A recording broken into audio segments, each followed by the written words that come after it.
අයිබෝවන් යාළුවනි මේ අර්බුද මැද්දේ ලංකාව වගේ රටක ගොවියෝ වී වගා කරන්නේ නැතුව හිටියොත් මොකද වෙන්නේ? හුඟක් කට්ටිය නම් කියනවා ලංකාවේ කුඹුරු ටික වවන්න ඕනේ නැහැ, ගොවියන්ට පොහොර සහන ආධාර දෙන්න ඕනේ නැහැ, ඩීසල් දෙන්න ඕනේ නැහැ, සහන ආධාර දෙන්න ඕනේ නැහැ. රටින් හාල් ගනනලා මිනිසුන්ට කන්න දෙමු කියලා. හිතාන්නේ නැති ඒක එහෙම කියන කට්ටිය ඒ වැඩේ කියන තරම් ලේසි වෙයි කියලා. නේද? පොඩ්ඩක් හිතන්න ලක්ෂ 18 පමණ ගොවි පවුල් ඉන්නවා. හෙක්ටයාර් ලක්ෂ 10කට ආසන්න ප්‍රමාණයක් කුඹුරු තියෙනවා ලංකාවේ. එතකොට ලංකාව වගේ රටක ප්‍රධාන ආහාරය තමයි බත්. සාමාන්‍යයෙන් මිනිස්සු ලංකා මිනිස්සු තුන් වේලෙන් එක වේලක්වත් අඩුම බත් ඕනේ. ප්‍රධාන වශයෙන්ම ලංකාවේ මේ ගොවියෝ වී වගා කරන්නේ නැතුව හිටියොත් ඉස්සෙල්ලාම ඇති වෙන අර්බුදය තමයි සහල් අර්බුදය.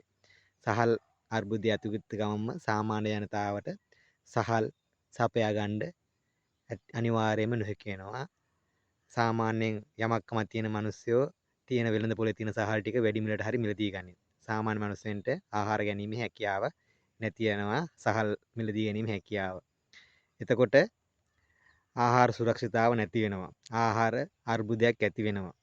රටින් ගෙන්නන්න උනොත් එතකොට ලොකු විදේශ විනිමයක් අනිවාර්යෙන්ම යනවා.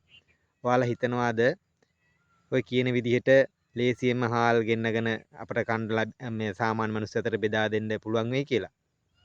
දැනටම දන්නවනේ මොන හරි දෙයක් අර්බුදයක් හට නැගුණාම අපට අපේ රට තුල මොන වගේ විදිහකට බෙදා හැරෙන්නේ කියන්නේ. තවත් මේ ගොවි මහතුරු මේ විදිහට හරි සියලු අර්බුද මැද්දේ ගොවි මහතුරු මෙහෙම වගා කරලා බෙදා හැරෙන හින්දා තමයි මේ වී වගාව නිසා තමයි මිනිසුන්ගේ බඩ කට පිරෙන්නේ. දැනට දෙයනේ කියලා වී ටික වවන හින්දා අපි ඒ යන්තම් හරි සුරක්ෂිතතාවයක් තුන් වේලෙන් එක වේලක් හරි සපය ගන්නවා. එතකොට ඒ වගේ ගොවියෝ රැක ගන්න එක යුතුයකම. තව දෙයක් කියන්න ඕනේ සාමාන්‍යයෙන් ඕනම කෙනෙකුට බත් ටිකක් හැම කාලා රස හොඳට ආහාර හදන එක්කනා ඕන කෝකියෙක් රසයි කිව්වට ඒ ආහාර හදලා දෙන ගොවියට කවුරුත් කවදාවත් කොහෙවත් ස්තුතියක් කළ ගුණයක් දක්වන්නේ නැත. එයාලා කවදාත් මතකත් නැත. එහෙම තමා ලංකාව රටක ගොවියගේ ඉරණම.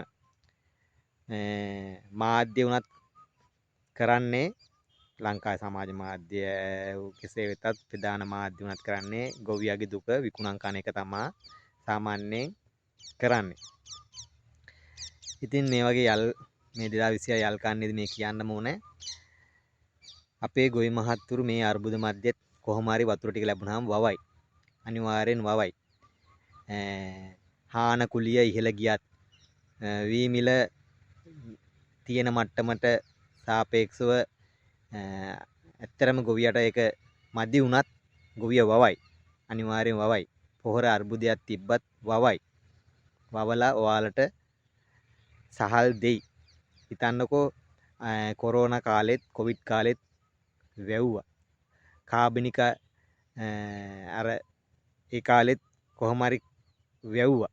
වවලා ලංකා මිනිසුන්ට වී ටික දුන්නා. බැරි වෙලාවත් ওই ගොවියෝ ටික වී ටික වැව්වේ නැත්නම් මොකද වෙන්නේ කියන්නකෝ? මහා පරිමාණ හරි සුළු පරිමාණ හරි මෝල් ටික මේවා වෙනවා. ඊට පස්සේ ඒ වක්‍රරැකියා ටික නැති වෙනවා. ප්‍රවාහන සේවය ඒ වගේ කී දෙනෙක් යැපෙන කට්ටිය ඉන්නවද කියන ගොවිය මත?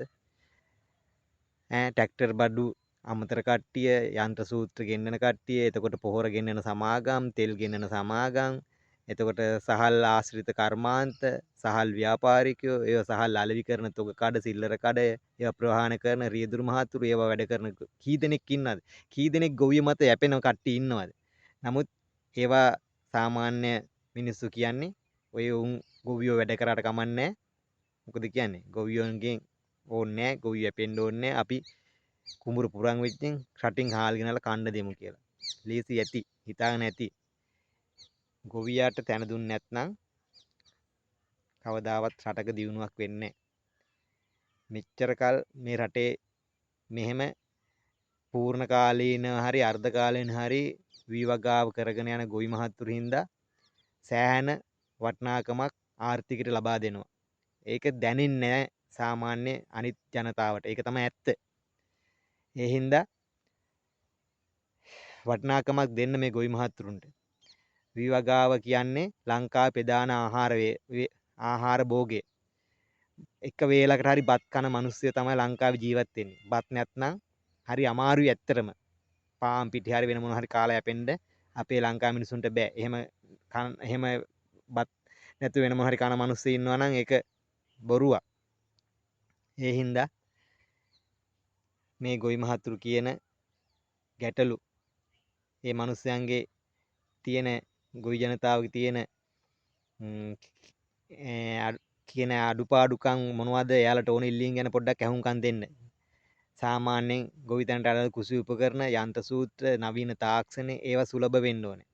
ඒවා සුලභ වුණා නම් ওই ඉන්දියාව වගේ වුණා නම් ඒ ආහාර කෙලින්ම මේ වගේ තියෙන මිල අඩු වෙනවා. මොකද අපේ සෑහෙන්න නිෂ්පාදන වියදම වැඩි මේ වගේ. මුලින් ඉඳන්ම ගත්තොත් තියෙන්නේ යන්ත්‍ර සූත්‍ර වලින් ඉඳන්ම හාන කුලියේ ඉඳන්ම අස්සුන් නෙලීම දක්වා තියෙන එකේ මිල වැඩි. එතකොට අපට ලොකු පිරිවැයක් දරන්න වෙනවා. ඒකයි අපට වෙලා තියෙන්නේ. ඒ හින්දා ලංකාවේ වී ගොවිතැන රැකගන්න මේ ගොවි මහත්තුරු දරන වෙහෙසට ස්තුති පූර්වක වෙන්න අනිත් ගොවි කට්ටිය. ගොවි මහත්තයා වී වගා කරන ගොවි මහත්තුරු ඇත්තටම වටින සම්පතක්. එයාලට වටිනාකමක් දෙන්න.